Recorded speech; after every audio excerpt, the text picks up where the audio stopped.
you know, when it comes to water and water rationing, I attended the meetings where they talked about the 5-year water plan. And they talked about all the different areas that they would be gaining resources from. And the one thing that was extremely evident right from their own charts is they don't have enough water to execute the next 5-year plan. And the only way that they'd have enough water to supply this valley over the next 5 years with the amount of development that they anticipated is if you use less. That's the only way they can do it. And there actually is other ways, and we'll chat a little bit about it, because they're very one-sided when they talk about how they can maintain service to the city and to our valley. But anyway, I just noted that on June the 13th, I was looking through and I saw this article in Sacramento Bee by Tammy Bruce, and it was talking about this bill that, and they didn't name the bill, which was interesting because that made me research even more, where they would establish a 55-gallon per capita daily as a standard for indoor residential water use. 55 gallons. And that's an amazing amount. That says that you're not going to do much. You know, they talked about, well, you don't shower and do laundry the same day. I guess you don't shower on the day you do laundry. I don't know. But it just didn't seem realistic to me. Plus the fact, how do they know how much water you use indoors? I mean, I know that in the San Fernando Valley, I have guys I worked with when I was at JPL, and this was 10 years ago. So they were talking to me about the fact that their sewage rates were determined in DWP by their water use. So they were allowed to fund putting a second water meter on their house so they could determine how much water was used inside the house or how much water was used on landscaping, because the landscaping water didn't go into the sewage system, so it reduced their sewage rate and reduced the amount that they were paying that way. But here in Santa Clarita, I don't know anybody that's got 2 water meters.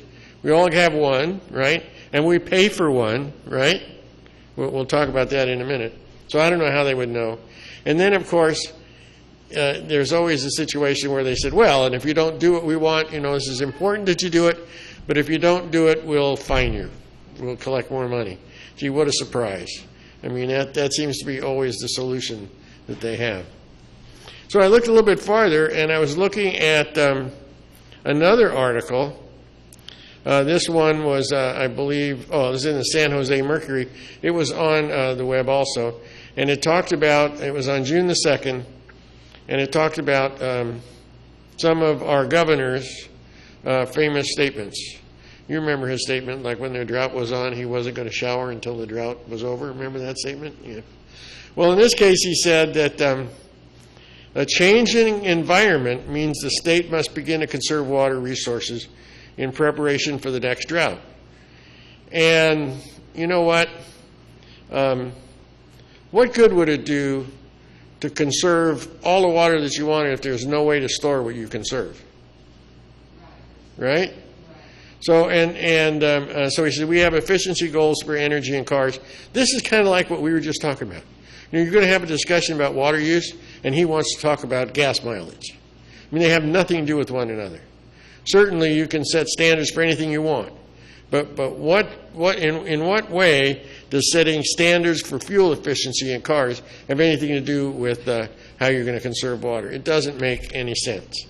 So what was the new law? I finally found it. I've got to go look for the actual text of them. It was AB 1668, sponsored by Laura Ferdman from Glendale, and SB 606, sponsored by Robert Hirschberg from Van Nuys.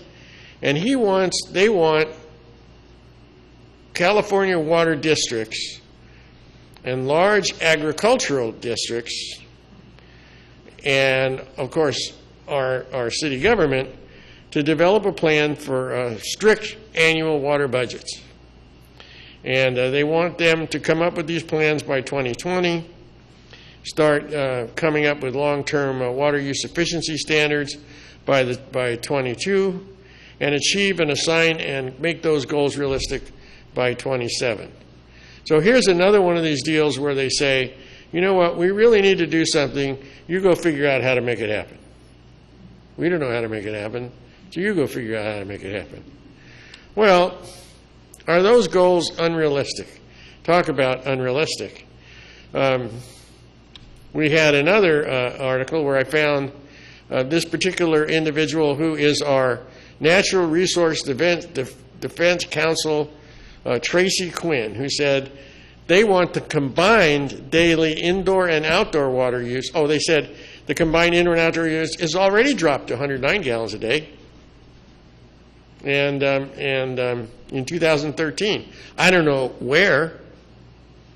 You know, maybe if you live in a condo on a cement slab and you don't have any outdoor water use, maybe you might be able to do that. So they want to go to 90 gallons a day in 2017. So I thought to myself, well, how realistic is that? So I went to my water bill. Isn't that amazing? And when I went to my water bill, your water usage is measured in cubic feet, CCFs. 1 cubic foot of water is 748 gallons. So, I'm sorry. Yeah, and it's measured in cubic 100-foot measurements. 100 foot, not, because 1 cubic foot is 7.48. 100 cubic feet is 748 gallons. And in my June water bill, I used 4,500 cubic feet, which is 33,660 gallons per month. If I divide that by 30, that's 1,122 gallons per day. Now, what I'm doing is I'm keeping my lawn alive, right? And it's not that I have a huge lawn, right? I have 20 feet in front of my house, and it goes around, and I have 10 feet on the side, and I have no lawn in the back. So there it is. I want to keep this alive. And I found that when well, let me back up for just a minute. They claim, the water companies claim, and the sanitation district claims, that twice as much water is used on landscaping as is used inside your home. So one would think that that would tell me what the answer is for what my inside water use is. But I know when I shut my sprinklers off in the winter times, sometimes I'll have them off for the whole month, and because I don't need to water for that month. My bill is about cut in half. So that's still, you know, over 500 gallons per day. There is no way in the world that, and that's inside the house. So there's no way in the world that we're going to, 90 gallons a day is you might as well say that we're going to live in an area where you have no landscaping, and I don't know how it's going to be. And my current target on my water bill is actually about half of what I use. And I don't know why they print that. It's kind of like when the electric company tells me that I'm doing fine conserving electricity because I'm below the average usage. And I don't understand that because we're retired. We're home all the time.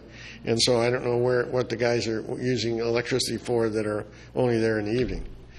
So to me, it's so far-fetched from our use today, it's just not going to happen. And I want to ask you, who caused this problem? Did the drought cause the problem? Did the drought turn around and say, we don't have enough water because we have a drought? No.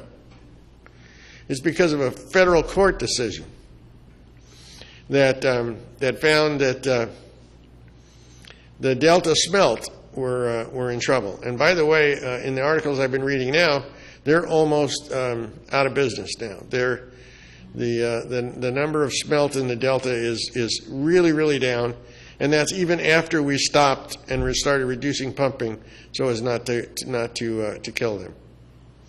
So that was their method. Their method was that they were going to get water from the north, because the north is where most of the water is. And originally they were going to bring it down to the delta, and then if you remember, there was a discussion about a peripheral canal. Remember that?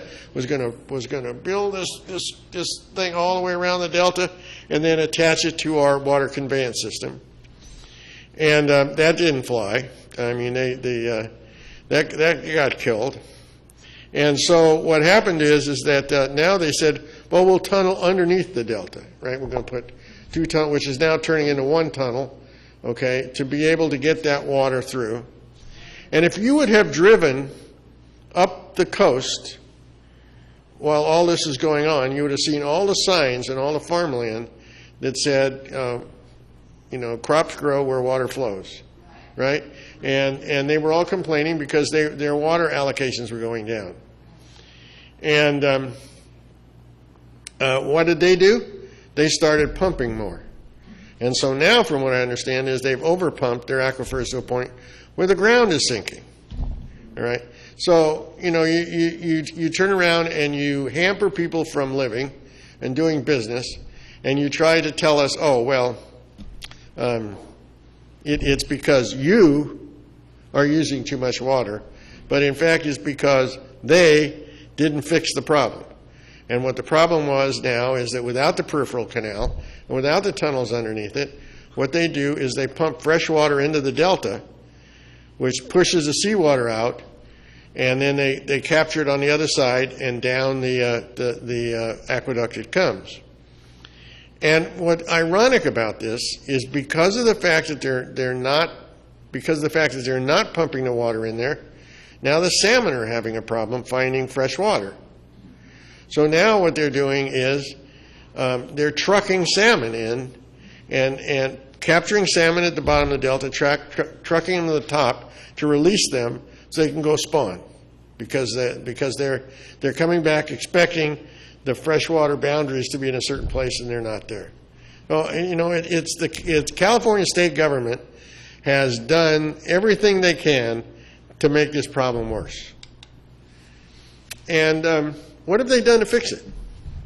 What have they done to fix it? How many people have heard the city of Santa Clarita say, the medians that we put in all the center of all of the roadways, except White's Canyon, because they're still mad at it.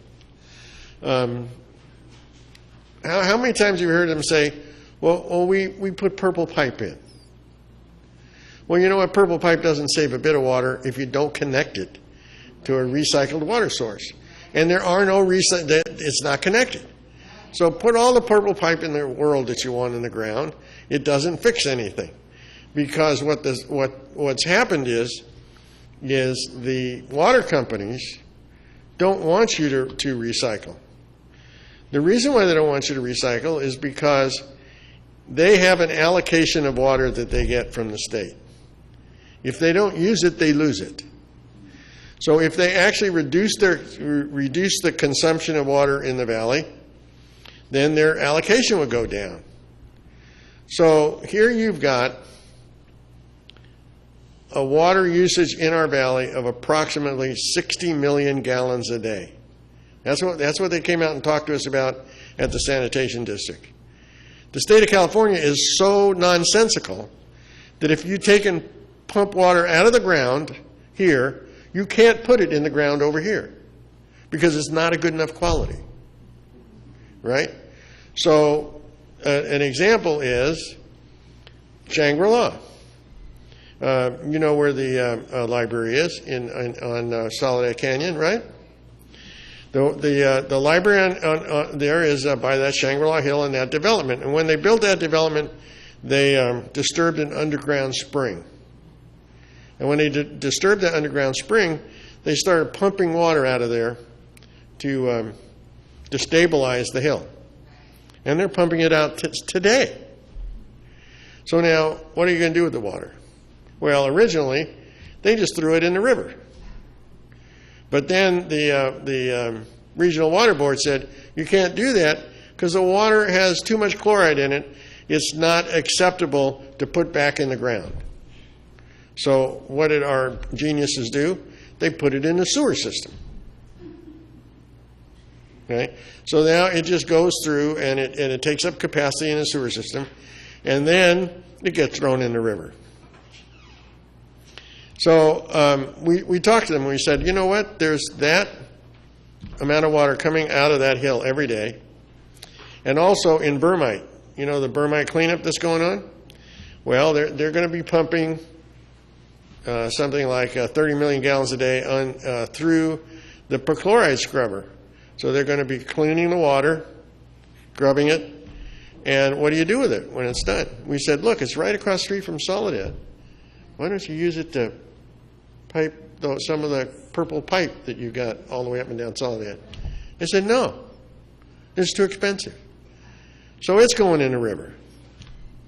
Unless, of course, the water board decides, well, you can't put it in the river, and then you know where it's going in the sewer system.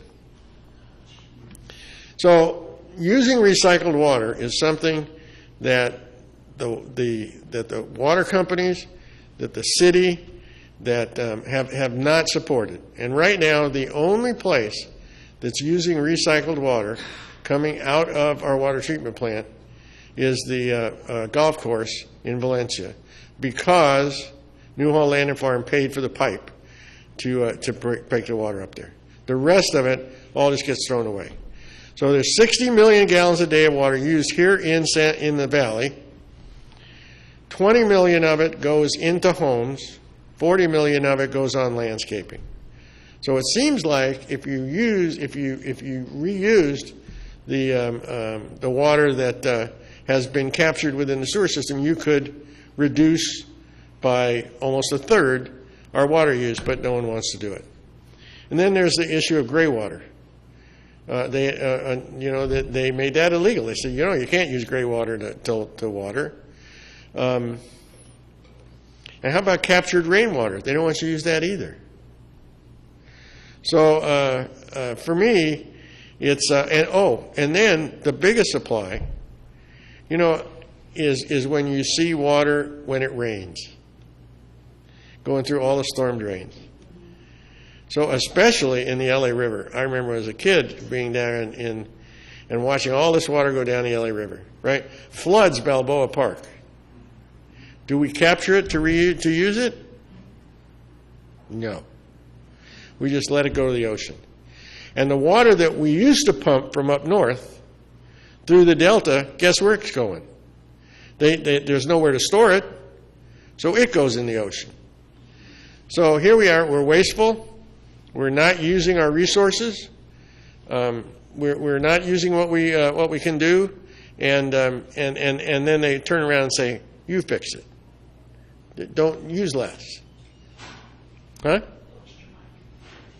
You who? Lost your mic. Did what? You lost your mic. I did? No, it's back. Oh, okay. We also have to realize that while we're short, more development means higher demand, right? So here we are. We know that they want to use less water. We're going to build 21,000 houses in New Orleans Ranch. We're going to build. We've got Vista Canyon Ranch. We've got Skyline Ranch. We've got the Sand Canyon Plaza. Sand Canyon. It's not Sand Canyon Plaza. We got the one on Sand in Soledad, and we have other developments. And every time we have a new development, it creates a higher demand. So demand is going up, resources are going down, and something's got to happen. The other problem is that we haven't had any new infrastructure or storage since the 70s. So you know what? In reality, if you have more homes, and you have more people, and you have more of everything, you need more infrastructure. And of course, we got all our delays to the Delta fix. Everybody's against everything. So there's the peripheral canal, never got built. Tunnels are in trouble. So we'll just have to continue to wait to see what happens. So what's the fix? Well, you know what? Conservation isn't bad. I think that it's a good thing not to waste resources. Okay? I mean, why do we want to just throw things away just to throw things away. Wasting resources, I don't think, is a good idea. But we can't fix this problem by conservation alone. We can't continue to increase demand and expect to conserve our way out of this battle. I don't believe 55 gallons a day is ever going to happen. Not unless we decide that we don't want to bathe and we like dirty clothes and we don't want any landscaping. But we need to start using all of our water resources that are available. We need to start capturing water, storm water. We need to recycle what comes out of the water treatment plants. And we need to build more water-related infrastructure. Because it's always a balance. You know, like I say, I don't want to say you shouldn't have any development, but you need to balance your development against the resources available. You can't do more than what you have the ability to work with, and then claim that somehow you're going to work your way out of the problem. So I think we'll have to wait and see. I think some of these ideas are foolish. I think some of these ideas aren't going to happen. And we'll have to, we're just going to have to wait and see what goes on. You know, when you talk about wasting resources, just recently, you know, we've all talked about this a lot. You remember we discussed when we were talking about the chloride fix, and we were talking about the agreement that our sanitation district had with New Hall Land and Farm to take the first 6,000, the sewage from the first 6,000 homes and process it. And in that agreement, the New Hall Land and Farm had agreed to build a small RO plant on the other side of the old road to handle the chloride removal from that 6,000 homes worth of sewage. And for the life of me, I don't know why we're doing that. I watch. You're going to see some other stuff in the budget, and I think that we have the worst negotiators that could ever happen here in Santa Clarita. Why in the world we have capacity for 26 million gallons a day? We're going to build a chloride plant for 26 million gallons a day. Why in the world would you want to have someone else build another plant off to the side and then stop using it after the 6,000 gallons? Why not spend that money in building our plant? Because it's going to get orphaned when it's over, unless that's not true. Unless someone has another plan, right? And we don't know what that other plan is. So I just wanted to remind everybody, this is off of our water bills. The arrow pointing to 2018. I happen to have a 5/8 by 3/4 connection. So they charge me $21.45 a month for having that connection. I don't know why. It's been that way for the last 50 years. Hasn't changed. But that's one of the new fees. And currently, in 2018, they stopped tier rates. So they kind of balanced it between Tier 1 and Tier 2, and they just charge here in the Santa Clarita Water Division, they just charge an average fee for those rates.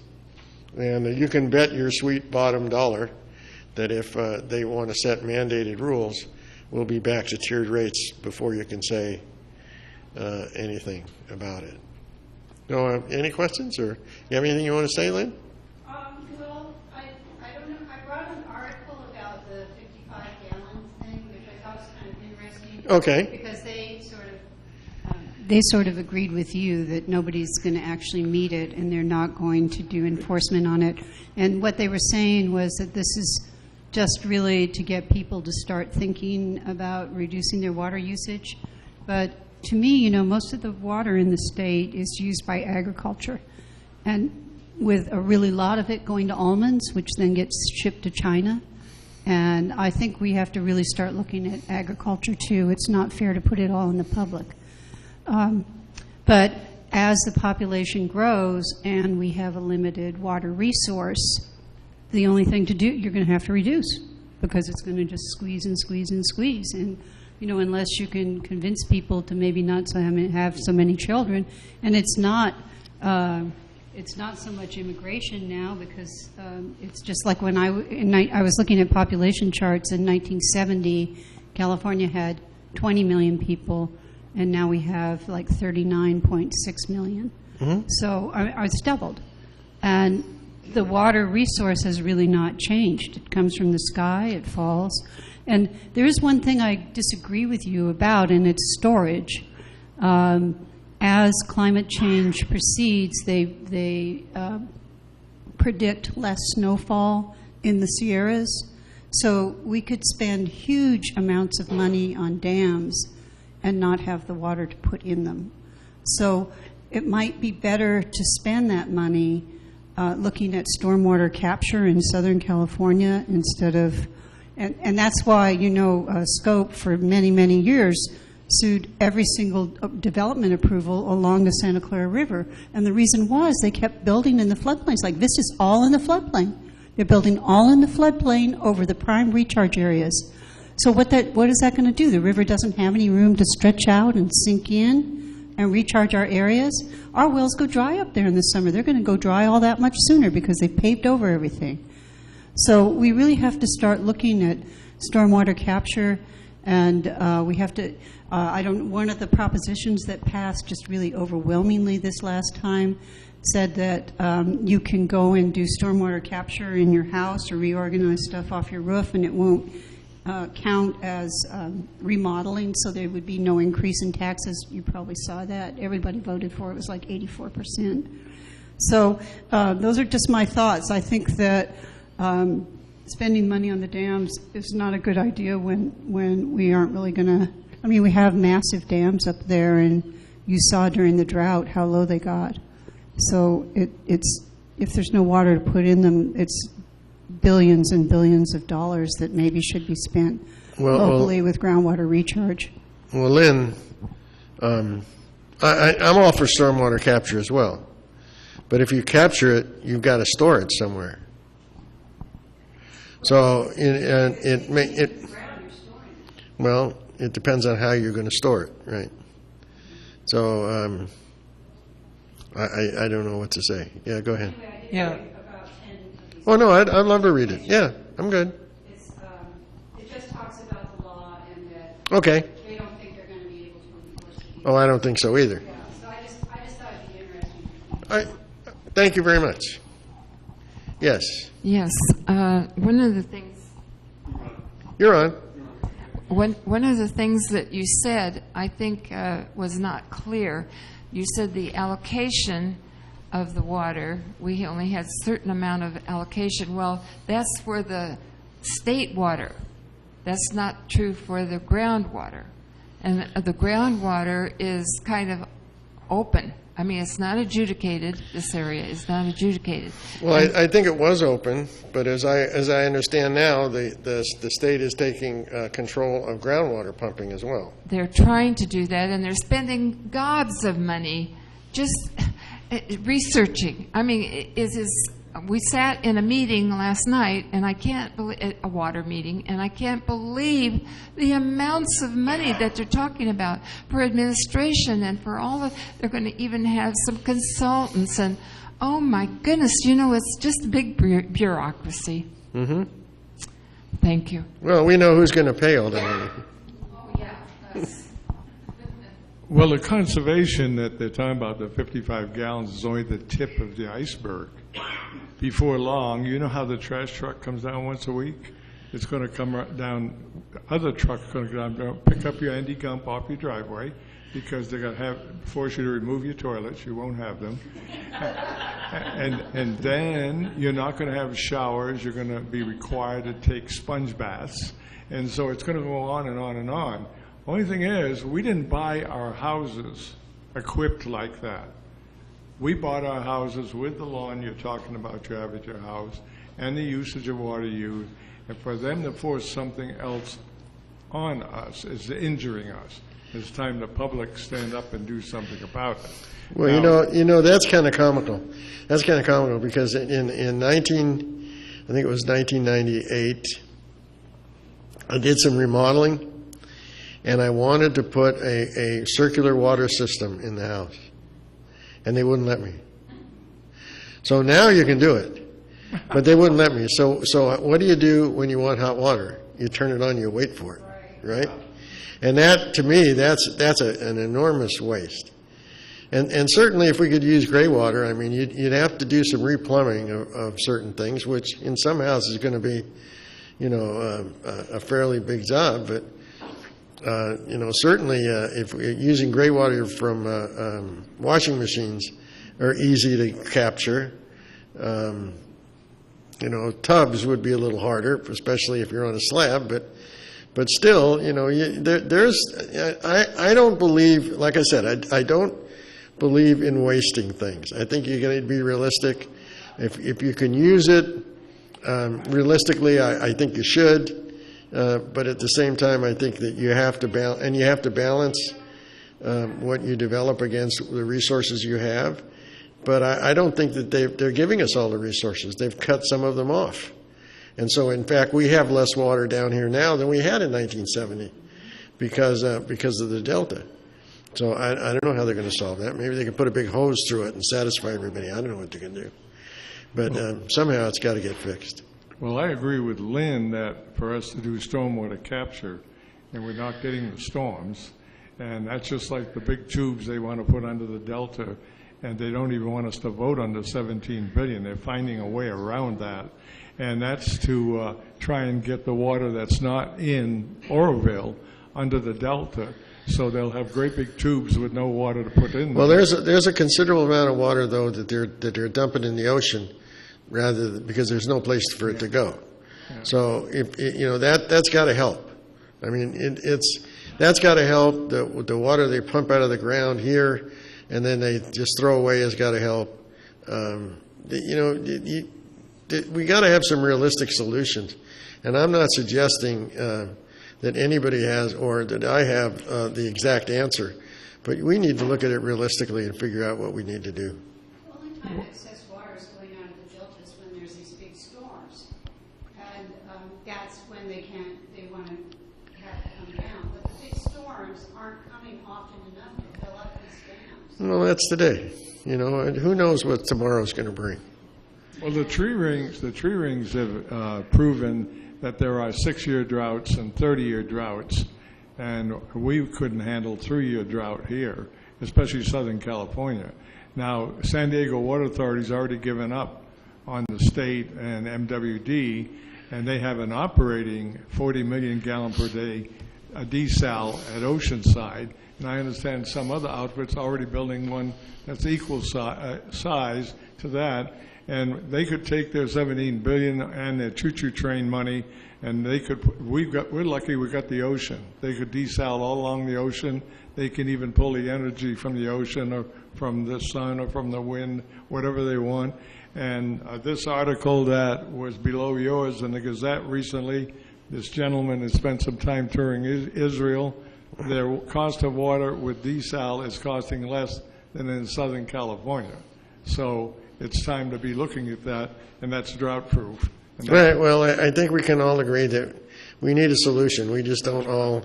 We may have our favorite parts of it, but somehow there needs to be a solution, and it may encompass all of these things. Who knows? I don't know.